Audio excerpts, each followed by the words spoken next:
Welcome to Gayatri competitive academy. ఈరోజు ముఖ్యంగా నాకు ఈ వీడియో చేయడంలో ముఖ్య ఉద్దేశం ఏంటంటే డిఎస్సి కట్ ఆఫ్ ఎంత ఉంటుంది, జిల్లా వారీగా డిస్ట్రిక్ట్ సెలక్షన్ కమిషన్లో టీచర్ ఉద్యోగం సెకండ్ గ్రేడ్కి, అలాగే మ్యాథ్స్, ఫిజిక్స్, అలాగే బయాలజీ, సోషల్ స్టడీస్ ముఖ్యంగా కట్ ఆఫ్ గురించి, అలాగే ఇంగ్లీష్ లిటరేచర్ గురించి, తెలుగు గురించి ఇలా విభిన్నమైన కట్ ఆఫ్ గురించి ఎంక్వైరీస్ అడగడం, అలాగే మన దగ్గర చదివిన విద్యార్థులు, ప్రియమైన విద్యార్థులు, అలాగే విద్యార్థి మిత్రులు అందరూ చాలామంది ఏంటంటే కాల్స్ చేసి కట్ ఆఫ్ ఎంత సార్ అని అడుగుతున్నారండి. అది అంతేకాకుండా రాష్ట్ర వ్యాప్తంగా ఎంతో కష్టపడి సంవత్సరాల కాలం పాటు ఎదురు చూసిన ఉపాధ్యాయుడు అవ్వాలని కోరికతో ప్రయత్నించిన విద్యార్థులందరికీ కూడా మొట్టమొదటిగా నేను ఏంటంటే ఈ కట్ ఆఫ్ విషయం గురించి అందరికీ కూడా నేను తెలియజేసే ముఖ్య విషయం. ఈ సందర్భంలో మిగతా విద్యార్థులకు కూడా ఎంతో కష్టపడినందుకు నేను మొదటిగా శుభాకాంక్షలు తెలియజేస్తున్నాను. ఎంతో శ్రమ, ఆర్థిక వ్యయము, అలాగే జీవిత విషయాల్లో ఎన్నో సమస్యలు ఎదుర్కొంటూ పరీక్షను విజయవంతంగా పూర్తి చేసినందుకు అందరికీ కూడా నా ఆశీస్సులు. ఇక ఈరోజు ముఖ్యంగా చెప్పే విషయం ఏంటంటే, మొదటిగా నేను ఏంటంటే మీరు కట్ ఆఫ్ అంటే రాష్ట్ర వ్యాప్తంగా డిఎస్సి పరీక్ష ఏదో ఒకరోజు జరగలేదండి. మొదటిగా మీరు గమనించవలసింది అది విడతల వారీగా మార్నింగ్ ఒక సెక్షను, ఆఫ్టర్నూన్ ఒక సెషను, ఇలా గ్యాప్తో చాలా ఎగ్జామ్ జరిగాయి. ఒక పేపర్ టఫ్గా ఉండడం, ఒక పేపర్ చాలా ఈజీగా ఉండడం అది కూడా జరిగింది. అయితే ప్రతి జిల్లాలో కూడా నాకు టెట్తో కలిపి ఎన్ని మార్కులు వచ్చి అన్ని మార్కులు అని చెప్తున్నారు. సుమారు డిఎస్సి నోటిఫికేషన్ పడి మీకు 6 సంవత్సరాల దగ్గర అయిపోయిందండి. ఈ 6 సంవత్సరాల్లో ఎన్నో బ్యాచ్లు బిఎడ్, డిఎడ్లు వచ్చాయి. ఎంతో సార్లు మనకి టెట్ ఇంచుమించు రాశారు, మార్కులు వచ్చాయి. వీళ్ళందరూ కూడా కొంతమంది కోచింగ్ తీసుకోవడం, ఆగడం ఇవన్నీ కూడా జరిగిపోయాయి. అంటే ఒక కంటిన్యూటీగా ఒక ఆఫ్లైన్ బ్యాచ్ను రెగ్యులర్గా ఉంటే ఇదివరకు కట్ ఆఫ్ని 100% అంచనా వేయచ్చు. నేను ఇక్కడ మీకు ముఖ్యంగా చెప్పే విషయం ఏంటంటే, మీకు మార్కులు బాగానే ఉన్నాయి అని ధీమా పడద్దు. నా మార్కులు చాలా తక్కువ వచ్చాయి, చాలా ఎక్కువ నెంబర్ చెప్పేస్తున్నారు కట్ ఆఫ్ చూసుకుంటే, కొంతమందికి 75 వచ్చాయట, 80 వచ్చేసాయట, ఒక్క పాయింట్ తక్కువ ఇంచుమించుగా 74 వచ్చేసాయని చెప్పి అనుకుంటూ ఉంటారండి. ఇదేమీ కూడా అంటే ఎక్కువ చెప్పిన వాళ్ళని చూసి మీరేమీ భయపడక్కర్లేదు, అలాగే మీకు తక్కువ వచ్చాయని కూడా డీలా పడద్దు. ఈ కట్ ఆఫ్కి సంబంధించిన విషయాలు ఎప్పుడు కూడా ఏంటంటే చాలా విభిన్నమైన అంచనాలు ఉంటాయి. లాస్ట్ గ్రూప్ 2 ఎగ్జామినేషనే ఎగ్జాంపుల్ తీసుకున్నట్లయితే గ్రూప్ 2 అక్కడ మీకు 175 మార్క్స్ అంటే 175 మార్కులు వస్తే గ్యారంటీగా ఓసీ అయితే వచ్చేస్తుంది.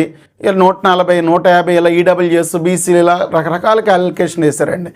మొత్తం రాష్ట్ర వ్యాప్తంగా ఆ యొక్క అంచనాలన్నీ కూడా మొత్తం తారుమారు అయిపోయాయి.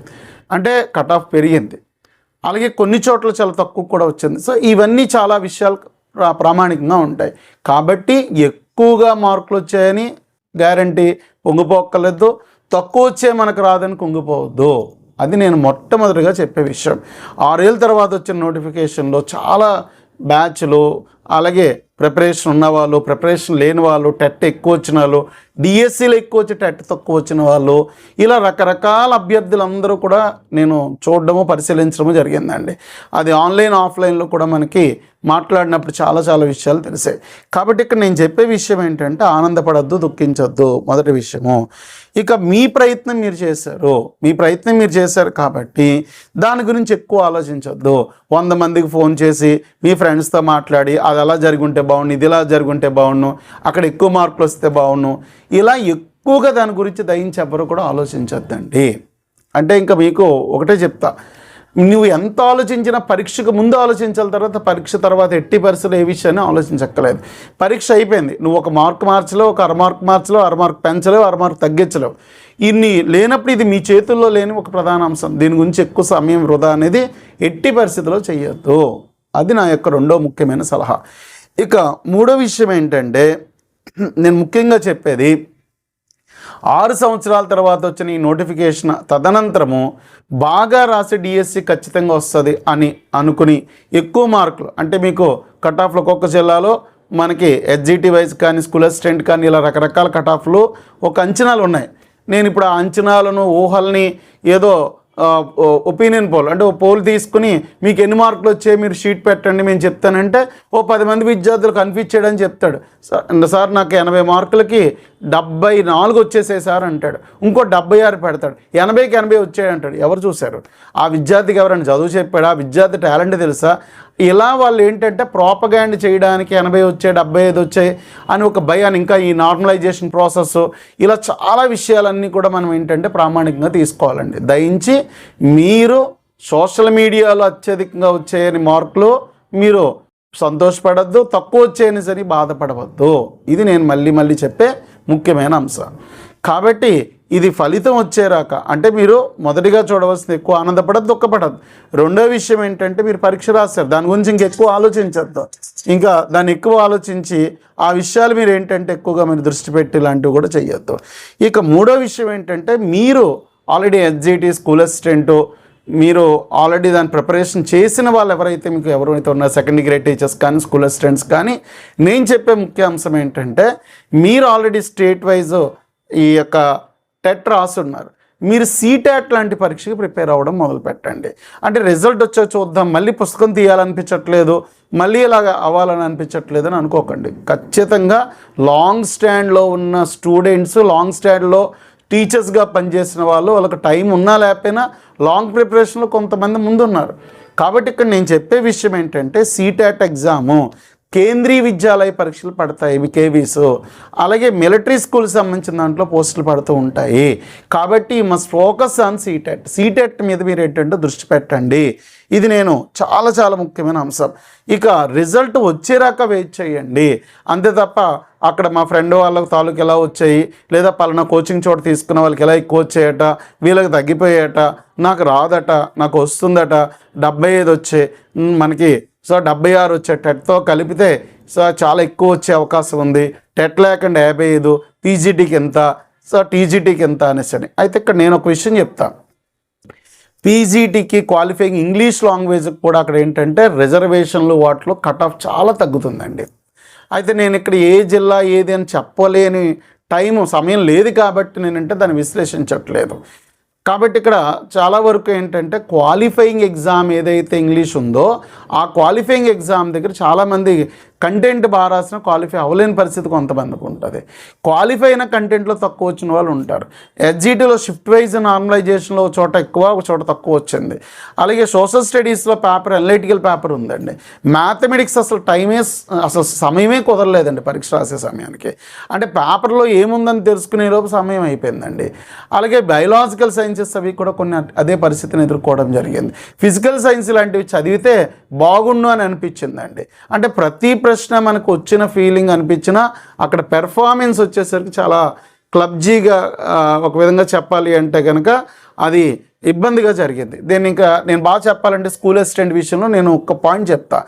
ఎవరైతే జూనియర్ లెక్చరర్కి లాంగ్ స్టాండ్ ప్రిపరేషన్ చేస్తున్నారో మ్యాథ్స్కి కానీ, లేకపోతే గ్రూప్ 2 లాంటి సోషల్ స్టడీస్లో గ్రూప్ 2 ప్రిపరేషన్ చేసో, లేకపోతే జేఎల్ ఎగ్జామ్స్ లాంటి జనరల్ స్టడీస్ ప్రిపేర్ అయిన వాళ్ళు, జేఎల్కి సోషల్ స్టడీస్ వాళ్ళు, మ్యాథమెటిక్స్ వాడి ఫిజిక్స్కి జేఎల్ ప్రిపరేషన్ చేసిన వాళ్ళు, అలాగే బయోలాజికల్ సైన్సెస్కి జేఎల్ ప్రిపరేషన్ చేసిన వాళ్ళు, లేదా జనరల్ స్టడీస్ బాగా ప్రిపరేషన్ చేసిన వాళ్ళకి వీళ్ళకి మంచి అనుకూలం అసిస్టెంట్. ఇక ఎస్జిటి వైజ్ వచ్చేటట్టు ఏంటంటే జిల్లాకి మారిపోయింది. అంతేకాక ఒక జిల్లాలో ఒక వ్యక్తి ఆ జిల్లాలో వచ్చి పరీక్ష రాయలేదు, వేరే జిల్లాలో ఉన్నాడు, వాళ్ళ మార్కులు ఎవరికి షేర్ చేయరు. కాబట్టి ఈ యొక్క అంచనాలను దయించి మీ మైండ్లో పెట్టుకోకుండా చాలా ప్రశాంతయుతంగా సంతోషంగా ఉండండి.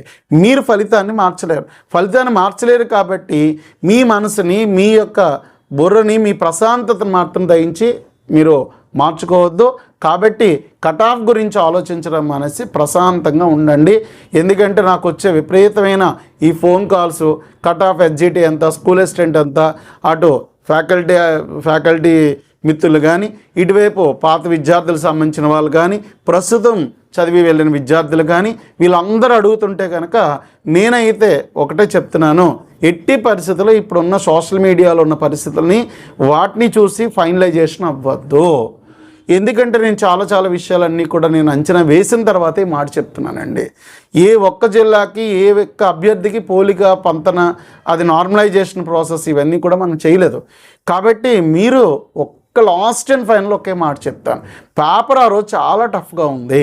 50% కంటే ఎక్కువ వస్తే 50% కంటే ఎక్కువ వస్తే ఎస్జిటికి, ఆ స్కూల్ అసిస్టెంట్ 50% కంటే కాస్త ఎక్కువ వస్తే, అట్లీస్ట్ 50% వస్తే భరోసాగా ఉండండి ఆ జిల్లాలో ఉన్న పోస్టులు బట్టి. ఒక పాయింట్. రెండోది ఏంటంటే ఆ రోజు పేపర్ చాలా ఈజీగా వచ్చింది. ఆ నార్మలైజేషన్ ప్రాసెస్లో అది మీకు 60 to 70% మార్కులు వస్తే మీరు కాస్త భరోసాగా ఉండండి, జిల్లా బట్టి ఇదంతా కూడా మారుతుంది. ఇది ఒక ప్రాథమికమైన విశ్లేషణ.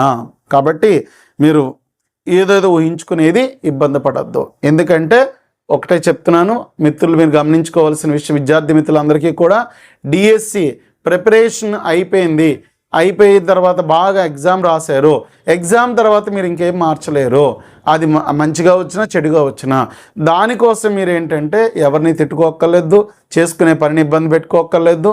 మీరు చేసుకునే ప్రైవేట్ రంగంలో ఉన్న వాళ్ళు ప్రైవేట్ రంగం, లాంగ్ ప్రిపరేషన్ చేసేవాళ్ళు ఇక్కడ నేను ఒక సలహా ఇస్తాను. సీటాట్, కేంద్రీయ విద్యాలయ పరీక్షలో మంచి నోటిఫికేషన్స్ వస్తాయి, మిలిటరీ స్కూల్స్ మంచి నోటిఫికేషన్స్ వస్తాయి, వీటిని పెట్టుకోండి. అటు లాంగ్వేజ్ వైజ్ స్ట్రెంత్ అయిపోతారు. మరొక ముఖ్యంగా సెంట్రల్ సర్వీసెస్కి కాంపిటీషన్ ఇచ్చినప్పుడు, మళ్ళీ డిఎస్సి వచ్చినప్పుడు డెఫినెట్గా మీ సర్వీస్ మీ చేతుల్లో ఉంటుంది. కాబట్టి ఎక్కువ కట్ ఆఫ్ గురించి ఆలోచించకుండా మీ మానసిక శారీరక ప్రశాంతతని, అంటే మానసిక ప్రశాంతత ఉంటే శారీరకంగా ఆనందంగా ఉంటారు. ఆనందంగా ఎప్పుడు ఉంటే మన కుటుంబం మిగతా సభ్యులందరూ ఆనందంగా ఉండేటట్టుగా చుట్టూ వాతావరణాన్ని అభివృద్ధి చేసుకోండి. అనవసరమైన ఆందోళనకి దయించి గురి కావద్దని నేను డిఎస్సి విషయంలో ప్రతి విద్యార్థికి చెప్పడం జరుగుతుంది. Thank you very much. Gayatri competitive academy.